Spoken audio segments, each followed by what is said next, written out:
Anson yagenda ali Canada naye yaŋŋamba he will be there for some time because ayina byali mu kumaliriza ng'omuntu.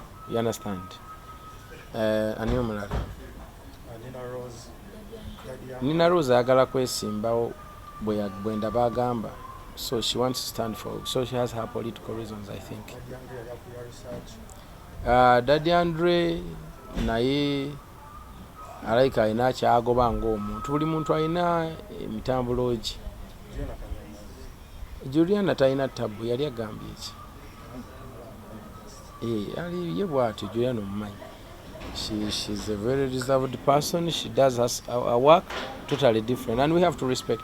Nga bwe nkugambye nti ndi mukola ku nsonga eziri very important eza future nga mpezeza n'emyaka 5, 10, 20, 3 oba kitegedde nga ntegeeza life nga wendi life nga siriiwo. I can only be fed by my motherland. You get what I'm saying? Empungu teryabire ebintu byonna byensanze eyo byenjizeemu okujja nkola organization eno tusobole okufuna mu biyiye byaffe nga tetumaze kulinnya ku stage. Between me and you ndowooza naawe olaba nti okuva lwe bafominga UNMF waliwo kakalembereza, waliwo obukaka mu bayimbi n'essuubi.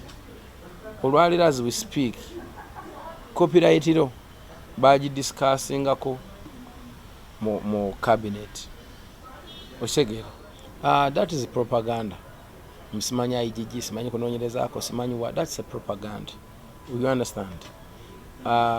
Emirimu gyaffe tugikola bulungi. It is not hidden information. Namwe bennyini bamwe mwagala musobola okugendayo ne bababuulira everything. You understand? Tetulina nsonga lwaki tutandika okukola obuyayi here and there.